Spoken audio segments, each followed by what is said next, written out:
Y bien, estamos ahora con Pedro Pablo Kuczynski, ex candidato a la presidencia, el hombre que pasó de un 2% pues a un 19%, amenazando a quien quedó segunda en la elección. Pero Pablo, buenas noches, ¿qué tal? Muy buenas, ¿qué tal?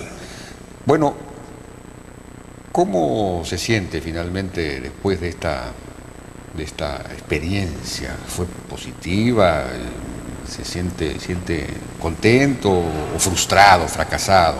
No, yo me siento muy alentado. Hemos logrado en un corto tiempo de 2-3 meses levantar a una generación de jóvenes peruanos que no estaban interesados en la política, en de repente interesarse por el futuro de su país.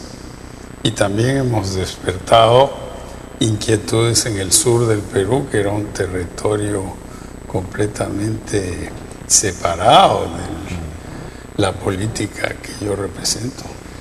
Bueno, pero ¿cómo hacer para que esa incorporación de los jóvenes, que efectivamente ha sido masiva, gentes que jamás habían leído un periódico y que me imagino que siguen sin leerlo porque están simplemente metidos en las redes? Los periódicos están un poco de bajada en el mundo, ¿no? Sí, pues efectivamente. pero leen las redes.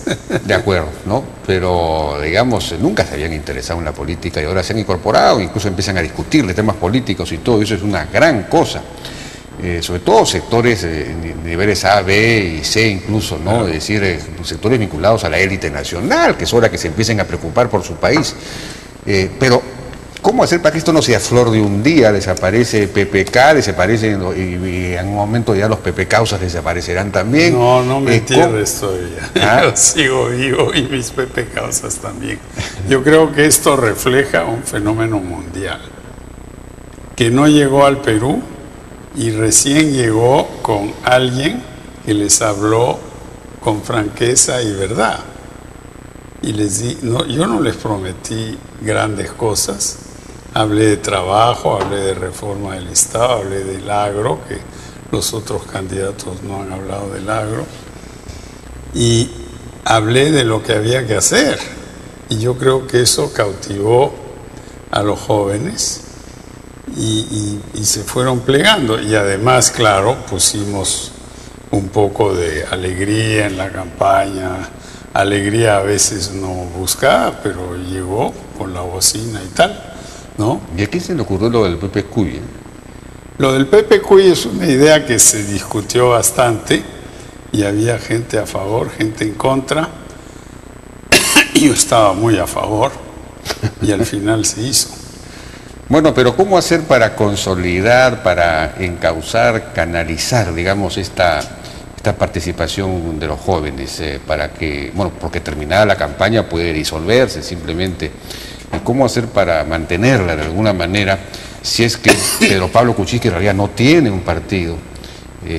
¿Va a formar un partido? ¿Va a tratar de que la alianza se convierta en un partido? Bueno, tenemos la alianza que va a seguir siendo un bloque parlamentario y vamos a crear una red democrática, que es el mecanismo de comunicación entre los jóvenes. Y eso lo vamos a crear y vamos a meterle fierro a fondo y veamos lo que ha pasado en Venezuela. ¿Quiénes se oponen al régimen de Chávez? Los jóvenes. Y yo no digo que aquí nos vamos a oponer, depende de cómo va el gobierno, cuál es el resultado, etcétera. Pero yo creo que el mundo ha cambiado. Estos sistemas un poquito vetustos, el partido, todo eso viene de la Cámara de los Comunes en Londres, los tipos con pelucas que hablan, hacen discursos. Eso ya cambió. No, pero no ha cambiado, perdón. En Inglaterra hay 2 grandes partidos, hay uno tercero, el liberal. En Estados Unidos hay 2 grandes partidos, en Francia hay 3 básicamente, 3. 4. Pero se está rompiendo un poquito el esquema. En Francia, Marine Le Pen sacó 12-13%, Sarkozy está de bajada. Bueno, eso es normal, subir y bajar. Pero Cameron no pudo llegar al gobierno sin la ayuda de los liberales, ¿no? tenemos lo que está pasando en Alemania, que se está desmoronando un poquito el sistema también. Entonces, yo creo que hay un cambio, de repente es difícil verlo, pero está ocurriendo. O sea que no tiene sentido tratar de construir un sistema de partidos, porque digamos el Perú ya es un caso extremo de fragmentación, de volatilidad política, ¿no? Claro, pero Pablo Kuczynski es un beneficiario de eso en cierto sentido, o sea que usted no lo va a criticar, pero digamos los politólogos de alguna manera afirman, oiga, en algún momento hay que estabilizar algo acá, bueno, pero porque si no... Claro, pero estabilicemos con la opinión de la gente directamente, ponen clac, clac, clac, esto es lo que yo pienso, el otro dice yo pienso más o menos lo mismo, pero otra cosa, y así se va aglutinando una opinión. ¿Y cuál es la virtud de tener un partido? Yo no estoy en contra de los partidos, ¿eh? Si hubiera partidos, perfecto, pero ¿qué ha pasado? Aquí los partidos, el gobierno militar los eliminó. Fujimori los capó, ¿no? Y se han recreado poco a poco, pero el APRA sacó 4 congresistas ahora, ¿no? Entonces, no funciona tan bien. Yo creo que hay que tener diversas vías para llegar a expresar. Bueno, esa es una opción, ¿no? De resignarse a tener, digamos, un sistema muy volátil que va cambiando de elección en elección, pero de todos modos, bueno, los únicos dos partidos más o menos institucionalizados, orgánicos, medio ideológicos, eran el APRA y el PPC, que no han presentado efectivamente candidato. Pero el PPC está dentro de la alianza, sí, claro, por el gran cambio. Muy dentro y tienen... Y es un partido serio. No tendría sentido que usted, por ejemplo, se incorpore al PPC y llame a un conjunto de gentes que se incorporen para revitalizar. Es algo que ya existe, darle fuerza. Es una, digamos, eso es una hipótesis que propongo. Yo lo que diría es que puede parecer técnicamente correcto, pero ¿dónde está la fuerza? Hoy el 60% de la población del Perú tiene menos de 35 años. Menos de 20 es el 38%, algo así. Entonces, cuando tú vendes fruta, vas a la gente que come fruta. Tú vendes polos, vas a la gente que compra polos. Cuando tú estás tratando de armar una política coherente en el Perú, vas a la gente que está interesada en eso. Y yo creo que el haber traído a los jóvenes a esta pugna, esta película, este rodeo, yo creo que es sumamente importante. No, de acuerdo, pero por eso mi pregunta era si es que esto no se va a institucionalizar a través de un partido. Por ahora no. ¿Cómo se va a hacer? Es decir, para mantener esa participación viva. Yo no quiero caer en si estoy con Keiko, con Humala, con este, con el otro, con la otra. Yo lo que quiero es primero crear el mecanismo. Y el mecanismo es una red democrática. Y por eso he dicho que tenemos que ponernos de acuerdo todos y cumplir, no solo firmar un papel y luego echarse un polvito y desaparecer, ¿no? En los 6 grandes temas que yo creo que son fundamentales, ¿no? Bueno, ya de acuerdo, pero eso parece, vamos a examinar esos temas, esos puntos. Pero de alguna manera parece una manera elegante de no tomar partido en la segunda vuelta, ¿no? No, yo creo que cualquiera que dice hoy, yo voto por este, o yo voto por el otro, cuando no son opciones perfectas. Todos sabemos los defectos que tienen las dos opciones. Y nadie ha dicho cómo están financiadas esas dos opciones. La opción de uno está financiada de un país, la plata viene por avión, ¿no?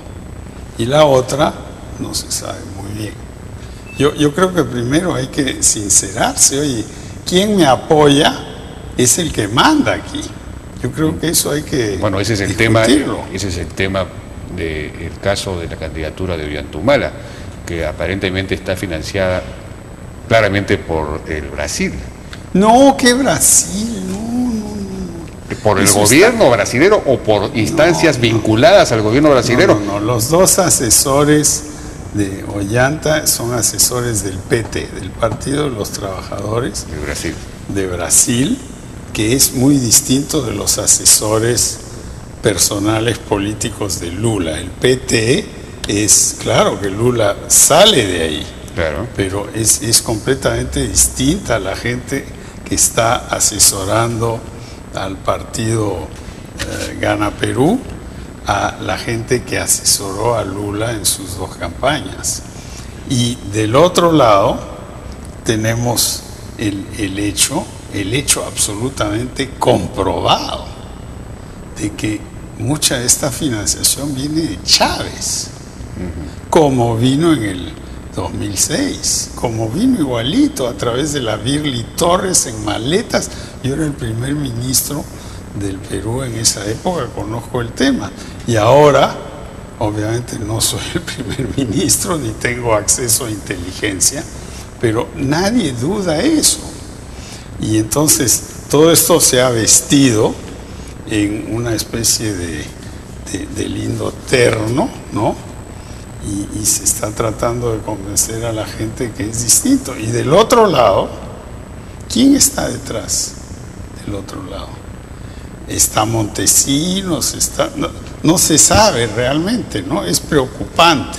Ahora, bueno, del otro lado ha marcado distancias muy claramente con Montesinos, ¿no? Sí, Keiko Fujimori. bueno, pero todos marcan distancias con su pasado. Pero yo creo que tenemos que ir a un gobierno limpio, que diga, oye, bueno, pero Pablo Kuczynski no pasó a la segunda vuelta. La realidad es que quienes pasaron fueron los que fueron Ollanta Humala y Keiko Fujimori. Por unos votos, 2%, 3%. ¿No? Con 2 semanas más pasábamos. Y sin ningún compromiso no dicho. ¿De dónde se financió la campaña? Yo vendí mi casa, etcétera. Nosotros hemos hecho la campaña más austera de cualquier candidato. Eso es verdad, pero la campaña quizás precisamente más costosa fue la de Ollanta Humala, luego la de Alejandro Toledo, que me parece que en tercer o cuarto lugar la de Keiko Fujimori, y finalmente ahora, yo creo que... ¿Cuál es el peligro? Pero ¿cuál hay que poder diferenciar los peligros?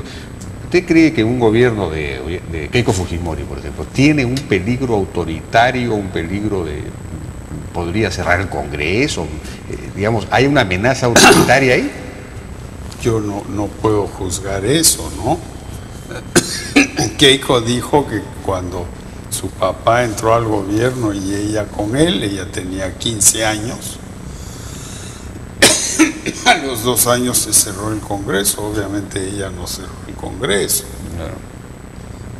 Habrá que ver. Yo lo que no quiero es decirle a la gente que me sigue, que son varios millones, voten por este, voten por este. Primero pongámonos de acuerdo en estos puntos. En estos bueno, puntos. Vamos a ir a una pausa y regresamos con los puntos.